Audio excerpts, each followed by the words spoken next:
multiplicação dos pães, Jesus mandou que os discípulos entrassem na barca e seguissem à sua frente, para o outro lado do mar, enquanto ele despediria as multidões. Depois de despedi-las, Jesus subiu ao monte para orar a sós. A noite chegou e Jesus continuava ali sozinho. A barca, porém, já longe da terra, era agitada pelas ondas, pois o vento era contrário. Pelas 3 horas da manhã, Jesus veio até os discípulos andando sobre o mar. Quando os discípulos o avistaram, andando sobre o mar, ficaram apavorados e disseram: "É um fantasma!" E gritaram de medo. Jesus, porém, logo lhes disse: "Coragem, sou eu, não tenhais medo."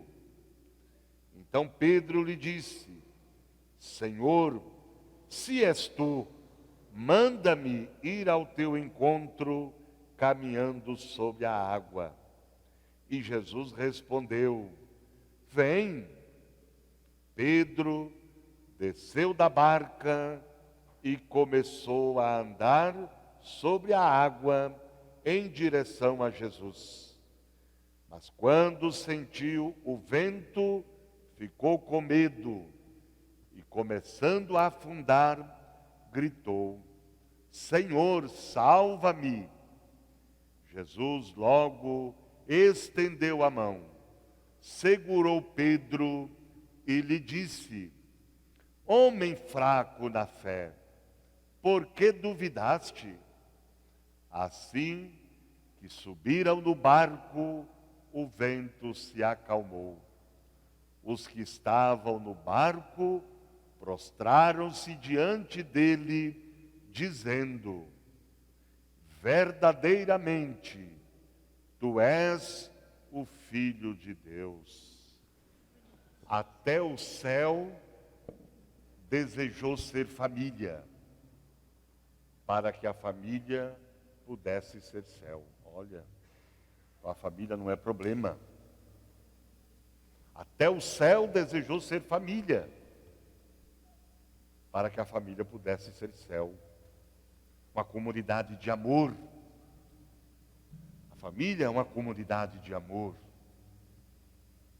Isso é muito importante nessa semana nacional da família, em comunhão com toda a igreja no Brasil, a gente realmente viver isso. Porque cada uma que faz parte da família, deve fazer com que a sua família seja uma comunidade de amor, que a sua família seja céu. Não depende apenas do pai, da mãe, dos filhos, mas depende de todos os membros da família. Todos devem se sentir corresponsáveis. Quer dizer, eu, filho, sou responsável pela minha família. Eu, pai, sou responsável pela minha família. Eu, mãe, sou responsável pela minha família. Isso é muito importante.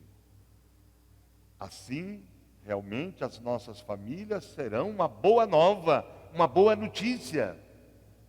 Eu repito, a família não é problema. Devemos acreditar na família. Devemos promover na família aqueles valores que brotam da palavra de Deus, do projeto de Deus. Claro que dificuldade, conflito, desentendimento, né?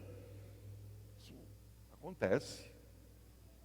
Mas a gente tem que saber lidar com tudo isso e enfrentar tudo isso à luz do projeto de Deus, à luz do amor de Deus. Com essa consciência de que a nossa família é uma comunidade de amor. Que a nossa família deve ser céu. Então, desejar realmente que cada família seja céu. A família é o lugar da presença de Deus. Olha, Deus está ali. Deus está na sua família. Deus habita na sua família, na nossa família. Por isso que ela deve ser uma comunidade de amor. Por isso ela deve ser céu. E se Deus habita na sua família, e habita mesmo, Deus está ali, então trilhem o caminho do diálogo. Diálogo entre pais e filhos, filhos e pais. Diálogo do esposo com a sua esposa, da esposa com o seu esposo. Lugar de escuta, um escutar o outro. Um escutar o outro. A família é o lugar da presença de Deus. É uma comunidade de amor. O diálogo não é duálogo, não é imposição, mas é juntos, né? Ali, para a gente ver o que é melhor, para que a nossa família seja céu, para que a nossa família realmente seja uma comunidade de amor. Isso é muito importante. O perdão, sem perdão, não vai. A família não anda. Sem perdão, a família não vai ser céu. Sem perdão, a família não vai ser uma comunidade de amor. O perdão refaz, o perdão transforma. O perdão é esse caminho de reconciliação. É esse caminho de que nós queremos continuar juntos, apesar, né? Mas vamos continuar juntos. Os pais perdoarem os filhos perdoarem os pais, a esposa perdoar o esposo perdoar a sua esposa, né? E não deixar para amanhã. Não deixar para amanhã, aquilo que o padre Zezinho fala naquela música, né? Que ninguém vai dormir sem dar ou pedir o perdão. Então isso é muito importante. Perdoar é estender a mão. Dizer, olha, você falhou, você errou, tá? Mas vamos juntos, vamos continuar juntos, né? E ter essa coragem. Eu te peço perdão, porque eu fiz isso, não devia ter feito. Então, a família é o lugar da partilha. Então na família não pode ter egoísmo. Na família não pode ter egoísmo. Na família não pode ter individualismo. A família é uma comunidade de amor. Então por isso não pode. Na família não existe empregado, empregada, não existe patrão nem patroa. Eu acho tão desagradável às vezes, né? A gente senta à mesa para almoçar. E aí alguém fala, pega isso para mim, pega isso para mim. Levanta e pega. Ou se pede, mas que pelo menos, por favor. Né? Quer dizer, a questão da delicadeza que a gente é muitas vezes muito grosso, né? Não tem delicadeza, não tem cordialidade muitas vezes. Isso precisa. Porque a família é uma comunidade de amor. A família deve ser o céu. Então é isso, dá licença. Não pede licença nem nada, sabe? Então, às vezes pode pensar assim, mas o padre, isso aí é frescura, não sei o que. Não, é palavra de Deus. É porque a nossa família é uma comunidade de amor, porque a nossa família deve ser céu. É por causa disso. Isso faz uma diferença muito grande. A família deve ser um lugar de oração. A família deve ser um lugar de oração. Às vezes na hora da refeição, por exemplo, né? Às vezes nem sempre dá para todo mundo estar junto, mas quem está ali, agradecer a Deus, né?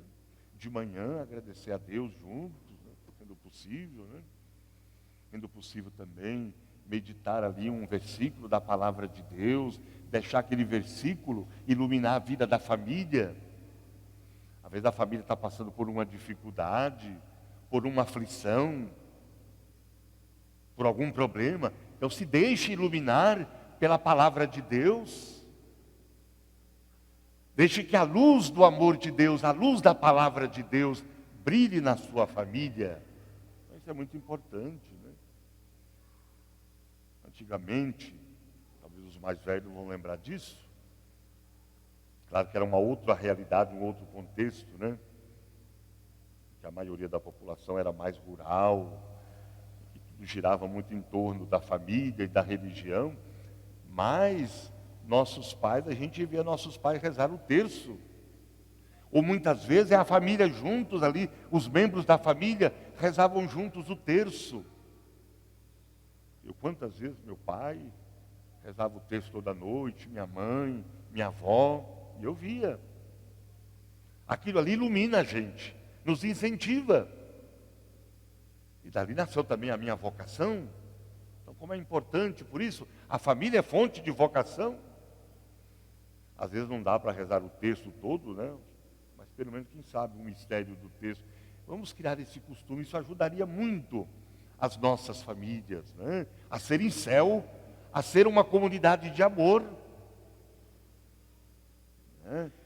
Eu já falei isso em outras ocasiões. É difícil, mas a gente tem que tentar as coisas, né? A gente não pode, às vezes, se acomodar. Mas a gente tem que tentar.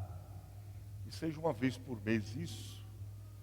Reservar uma tarde, uma noite, enfim, um momento da família. É um momento nosso. Vamos assistir um filme junto, comer pipoca, jogar conversa fora, rezar um momento juntos. Isso ajuda muito as nossas famílias a serem comunidade de amor, a serem céu. Isso é muito importante, porque nas nossas famílias Deus está presente. Nas tempestades da vida, quando os ventos sopram contrário, como vimos no Evangelho, em relação aos discípulos de Jesus, Deus está ali. Por isso que ele diz para cada família, coragem, sou eu, quer dizer, eu estou aqui. Então não vamos ter medo de enfrentar os mares bravios, as tempestades, as dificuldades, os problemas. Não vamos ter medo, porque Deus está conosco. Como diz o Salmo 23, né? Ainda que eu passe por um vale tenebroso, por situações de morte, de sofrimento, Ele está comigo, seu bastão e seu cajado me dão segurança. Deus é nossa força, Deus é nosso escudo, Deus é nossa esperança, Deus é nossa luz. Então vamos confiar nisso. Então que Deus abençoe e proteja todas as nossas famílias. E vamos lutar juntos, né? Para que a família seja boa nova. Para que nossas famílias realmente sejam uma comunidade de amor. Que as nossas famílias realmente sejam céu. Né? O Evangelho desse domingo, né? Jesus envia seus discípulos em missão na outra margem do lago. Ao invés de Jesus mandou, é mais correto e mais fiel ao texto original, Jesus obrigou. Jesus não está dando uma sugestão, mas impondo uma condição para a comunidade, para a família. Ir para o outro lado do mar, ou seja, para a outra margem. Ora, ir para a outra margem significa abandonar o comodismo, a preguiça espiritual e expor-se ao perigo e aos riscos. E nessa travessia, Jesus mandou os discípulos realizar, fazer, né? Aí veio as tempestades, o vento soprando em sentido contrário, o mar bravio. Então, para os judeus, o mar e o lago de Tiberíades ou de Genezaré é considerado para todos os efeitos um mar. Era o lugar onde habitavam os monstros, os demônios e todas as forças que se opunham à vida e à felicidade do ser humano. Então, na perspectiva da teologia judaica, no mar o ser humano estava exposto à mercê das forças demoníacas. E só o poder de Deus podia salvá-lo. Por isso Jesus sobre as águas. Ele tem o poder sobre o mal, ele domina o mal, ele tem o poder sobre a morte, sobre o pecado, sobre o mal.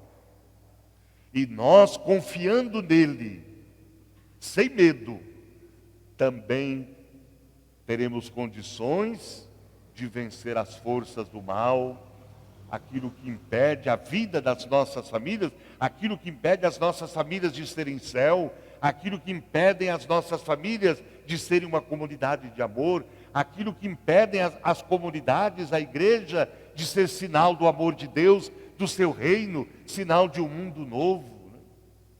Porque esse evangelho ele se situa logo depois da multiplicação dos pães. Então Jesus diz, olha, agora vocês vão para outros lugares anunciar esse reino novo que vem da partilha, da fraternidade e da solidariedade. E de fato, para anunciar esse reino novo, um mundo de partilha, de fraternidade, claro que vão aparecer as dificuldades, os desafios, mas Jesus está ali. Porque às vezes o medo faz a gente ver fantasma onde não existe. O medo dos discípulos era tão grande que eles não perceberam que Jesus estava ali e achavam que era um fantasma. O medo paralisa, bloqueia, nos imobiliza. Então, às vezes, o medo faz a gente ver coisas onde não existe. Vamos vencer o medo. Jesus diz, coragem, não tenhais medo, eu estou com vocês. E aí Pedro, então, Senhor, se és tu, manda-me ir ao teu encontro. E Jesus, vem Pedro. Foi, depois o vento contrário lá, ele ficou com medo, ia afundando. Senhor, salva-me. E Jesus diz, homem fraco na fé, por que você duvidou?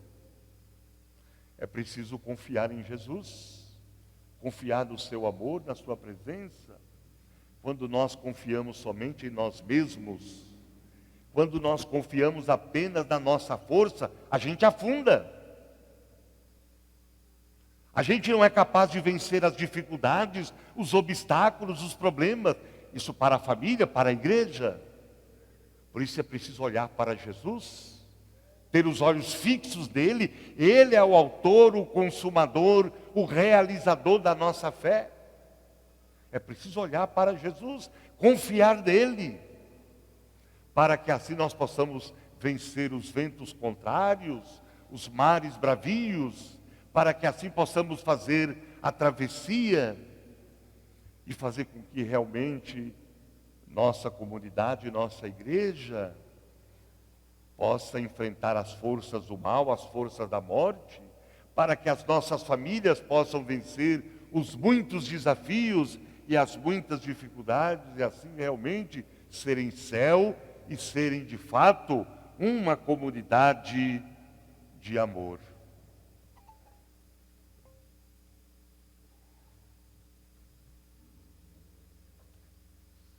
Se as águas, mar da vida, quiserem te afogar, segura na mão de Deus e vai. Segura na mão de Deus, segura na mão de Deus, pois ela te sustentará. Não temas, segue adiante e não olhes para trás. Segura na mão de Deus e vai. Quando aparecer ali os problemas da vida, né? Vamos segurar na mão de Deus e vamos, né? Continua cantando. Segura na mão de Deus, segura na mão de Deus, pois ela te sustentará. Não temas, segue adiante.